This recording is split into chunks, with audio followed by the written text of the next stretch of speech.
जय हनुमान ज्ञान गुण सागर, जय कपीस तिहु लोक उजागर। रामदूत अतुलित बल धामा, अंजनी पुत्र पवन सुत नामा। महावीर विक्रम बजरंगी, कुमति निवार सुमति के संगी। कंचन बरन विराज सुबेसा, कानन कुंडल कुंचित केसा। हाथ वज्र अरु ध्वजा विराजे, कांधे मूज जनेऊ साजे। शंकर सुवन केसरी नंदन, तेज प्रताप महाजगवंदन। जैसे ही विजय ने पूरी हनुमान चालीसा पढ़ी, उस बॉक्स के अंदर से एक कान फोड़ देने वाली चीख कमरे में गूंजी। ऐसी चीख जो किसी इंसान की नहीं हो सकती थी। वो काला हाथ तड़पता हुआ वापस उस बॉक्स की गहराइयों में खींच लिया गया। ठक! बॉक्स का ढक्कन अपने आप जोर से बंद हो गया। विजय वहीं जमीन पर गिर गया, हांफते हुए। उसने कांपते हाथों से बॉक्स के ऊपर चिपके एक पुराने कागज को उठाया और पढ़ने लगा। अंतिम चेतावनी, अगर तुमने इस छलावे को वापस तोहफे में पहुंचा दिया है तो इसे फिर से पैक करके अपने किसी नजदीकी को उपहार में दे दो। तुम इसे कहीं और फेंकोगे तो छलावा फिर तुम्हारे घर ही वापस आ जाएगा। हे भगवान, मुझे माफ करना, पर मैं मरना नहीं चाहता। मुझे ये किसी को देना ही होगा। ज्ञानेंद्र, मुझे माफ करना भाई, पर तुम्हारी सालगिरह आ रही है। मेरे पास और कोई रास्ता नहीं है। इस कागज पर लिखी शर्तों के अनुसार अगर ये तोहफा किसी और के पास नहीं गया तो ये शैतान मेरी हड्डियां चबा जाएगा।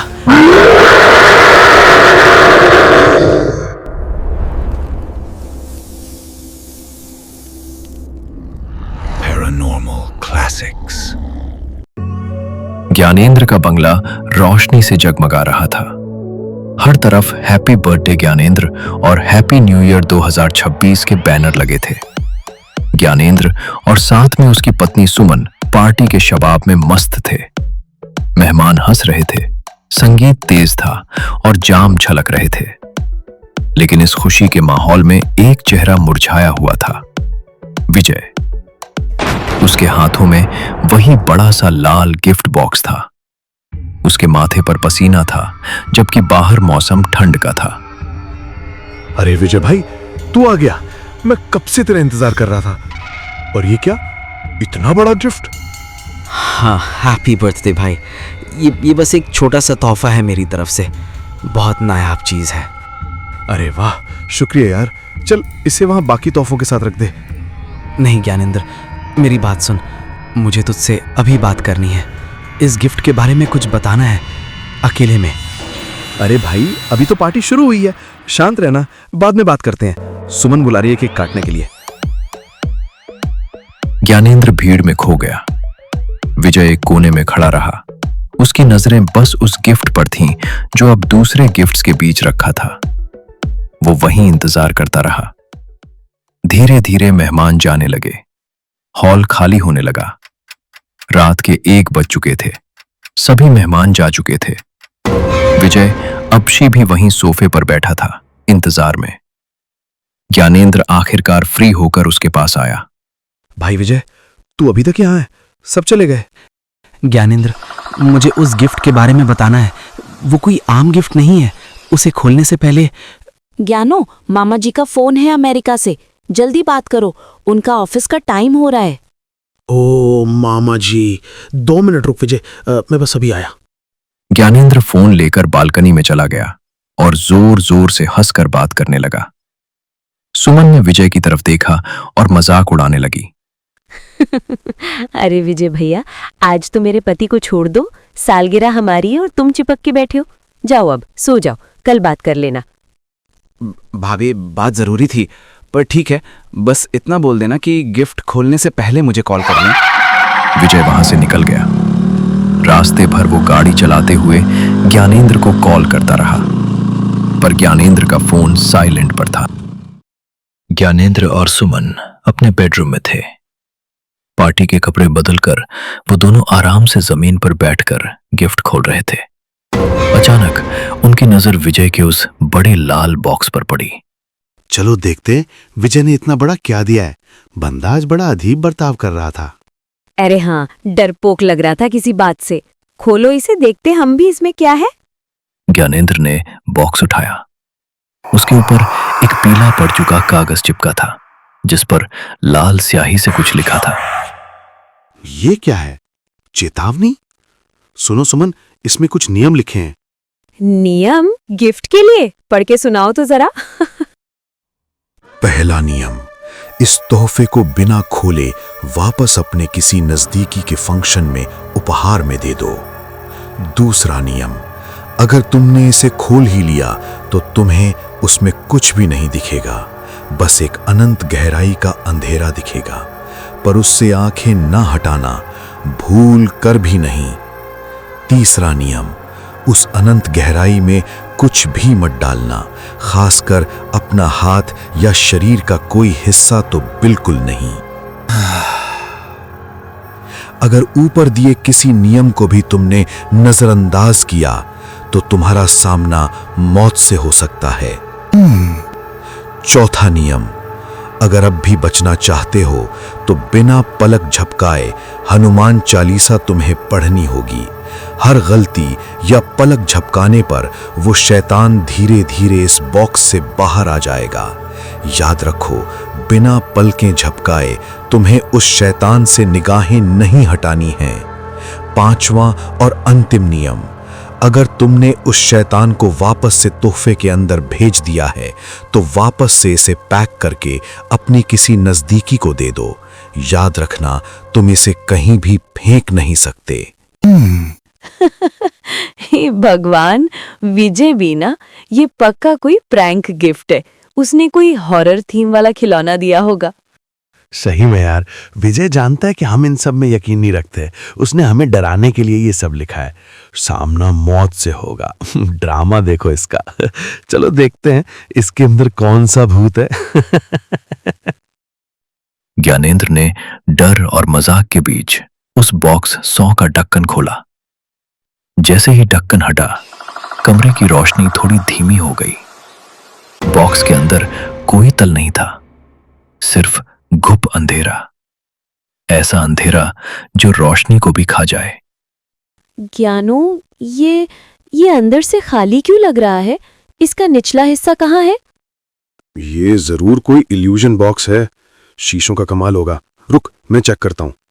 रुको, हाथ मत डालो, पहले कुछ और डालकर देखो। वो सिक्का पड़ा है वहां, वो डालो। ज्ञानेंद्र ने एक सिक्का उठाया और उस अंधेरे में डाल दिया।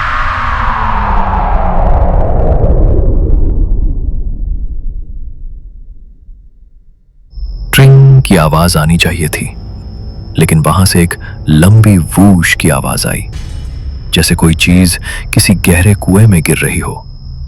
आवाज अनंत तक जाती सुनाई दी। वाह, क्या टेक्नोलॉजी है। साउंड इफेक्ट्स भी हैं इसमें। अचानक उस अंधेरे बॉक्स के भीतर से एक फटी हुई, भारी और धातु जैसी आवाज गूंजी। Happy birthday to you, happy birthday to you. Gyanu, ये आवाज ये बॉक्स के अंदर से आ रही है। ये इतनी डरावनी क्यों लग रही है? अरे, ये विजय ने कोई वॉइस रिकॉर्डर लगाया होगा। पर मान गए भाई, क्या खौफनाक आवाज रिकॉर्ड की है। तभी बॉक्स के भीतर से एक और आवाज आई। Happy new year Gyanendra. Vijay ने क्या डरावनी स्क्रिप्ट लिखी है। लगता है वो कोई हॉरर फिल्म ज्यादा देख रहा है। ज्ञानू, मुझे ये ठीक नहीं लग रहा, बंद कर दो इसे। अरे डरपोक, ये विजय का प्रैंक है। नीचे कोई मशीन होगी जो चीजों को खींच रही है। मैं अभी हाथ डालकर उस मशीन को पकड़ता हूँ, देखला कुछ नहीं होगा। नहीं ज्ञानू, प्लीज मत करो। सुमन के रोकने से पहले ही ज्ञानेंद्र ने अपना हाथ उस अनंत अंधेरे में डाल दिया। एक पल के लिए शांति छा गई, फिर अचानक खच, हड्डी टूटने और मांस फटने की एक आवाज आई। ज्ञानेंद्र चीखता हुआ पीछे गिरा। उसने अपना हाथ बाहर खींचा, लेकिन उसका अंगूठा गायब था। वहां से खून का फव्वारा छूट रहा था। सुमन चीख पड़ी। ज्ञानेंद्र, ज्ञानेंद्र, मैंने मना किया था ना। अरे यार, ये क्या गिफ्ट दे दिया है तुम्हारे दोस्त विजय ने? तभी उस बॉक्स से धीरे धीरे एक सर बाहर निकला, एक शैतानी चेहरा जिसके मुंह में ज्ञानेंद्र का कटा हुआ अंगूठा था। वो शैतान चबा चबा कर वो अंगूठा खा गया और एक भयानक हंसी हंसा। Happy birthday to you, happy birthday dear Gyanendra, happy birthday to you. कमरे में खून और डर की बदबू फैल गई थी। ज्ञानेंद्र दर्द से तड़प रहा था। उसने अपने खून से सने हाथों से फोन उठाया। स्क्रीन पर देखा, विजय की 106 मिस्ड कॉल थी। हेलो विजय, ये तूने क्या दिया है मुझे? मेरी उंगली खा गया ये। मैंने मना किया था ज्ञानेंद्र, तूने बॉक्स खोल दिया ना। मेरी बात ध्यान से सुन, वो शैतान बाहर आ रहा है, जल्दी बोल। हाँ वो बाहर निकल रहा है, वो बहुत बड़ा है विजय, हमें बचा ले भाई। हनुमान चालीसा जल्दी पढ़ना शुरू कर। हनुमान चालीसा जोर से पढ़ और पलक मत झपकाना, सिर्फ वही उसे वापस भेज सकती है। सुमन तुम्हें हनुमान चालीसा आती है? मुझे याद नहीं है, बचपन में पढ़ी थी। विजय हमें याद नहीं है यार, हम मॉडर्न लोग हैं, ये सब कौन याद रखता है? अबे तो मंदिर से किताब उठा ला, जल्दी कर। घर में मंदिर नहीं है भाई, उस कमरे को तोड़कर तो हमने लिखकर बार बना लिया था। शराब की बोतलें रखी है वहां। हे भगवान, तो पागल है क्या? अपने फोन में इंटरनेट से निकाल कर पढ़ जल्दी। हेलो भाई विजय, आवाज आ रही है मेरी तुझे? सुमन फोन कट हो गया। अरे ये क्या, मेरे फोन में सिग्नल भी चले गए। तभी फोन कट गया। ज्ञानेंद्र और सुमन ने पागलों की तरह अपने फोन पर इंटरनेट खोलने की कोशिश की। No service. वाईफाई का राउटर चालू था, लेकिन इंटरनेट गायब। मोबाइल सिग्नल सिर्फ ई दिखा रहा था। उधर बॉक्स से वो शैतान अब कमर तक बाहर आ चुका था। उसका शरीर अस्वाभाविक रूप से लंबा, दुबला और हड्डियों से चिपकी हुई चमड़ी से बना था। कंधे झुके हुए, जैसे सदियों का बोझ ढो रहा हो। छाती की पसलियां साफ उभरी हुई थीं, मानो मांस ने बहुत पहले उसका साथ छोड़ दिया हो। पूरी देह पर नीलापन लिए गहरे सलेटी रंग की खुरदरी त्वचा थी, जिस पर जगह जगह पुराने जख्मों और खरोंचों के निशान जमे थे, जैसे वो किसी कब्र से निकल कर आया हो। उसके हाथ और पैर असामान्य रूप से लंबे थे, उंगलियां पतली, मुड़ी हुई और नाखून लंबे व काले, जैसे किसी जानवर के पंजे। सबसे भयावह था उसका चेहरा। चेहरे पर लटके हुए बेतरतीब मैले से काले बाल, जो आंखों और गालों को ढंकते रहते। एक आंख से लाल जलती हुई रोशनी झलकती थी, जैसे भीतर आग सुलग रही हो। मुंह जरूरत से ज्यादा चौड़ा था, और तब वो हंसता या शायद गुर्राता तो पीले, नुकीले और असमान दांत पूरी तरह दिखाई देते, मानो किसी शिकारी जानवर का जबड़ा हो। उसने उन दोनों की आंखों में देखा, जहां मौत का तांडव पहले ही शुरू हो चुका था। नेट नहीं चल रहा सुमन, सिग्नल गए। जितना आता है उतना पढ़ो। जय हनुमान ज्ञान गुण सागर बोलो जल्दी।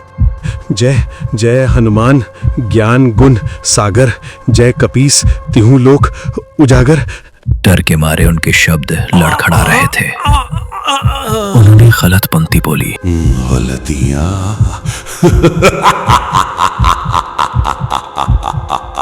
मुझे पसंद है गलतियां।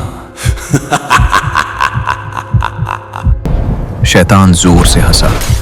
उसकी हंसी से कांच की खिड़कियां टूट गईं।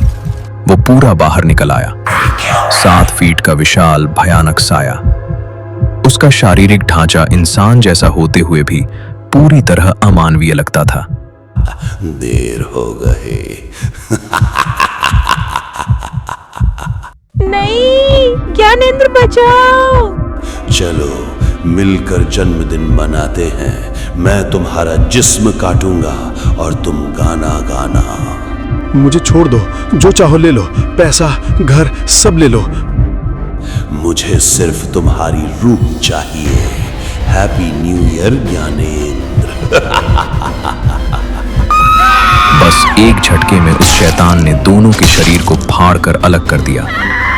खून की बारिश ने नए रिनोवेशन वाले कमरे को लाल रंग दिया। जहां सुबह पार्टी का शोर था, वहां अब सिर्फ मौत का सन्नाटा था। ज्ञानेंद्र और सुमन के टुकड़े जमीन पर बिखरे थे। शैतान ने एक आखिरी बार उस कमरे को देखा और फिर वापस उस छोटे से बॉक्स में समा गया। बॉक्स का ढक्कन बंद हुआ। ऊपर वो चेतावनी वाला कागज अपने आप नया हो गया।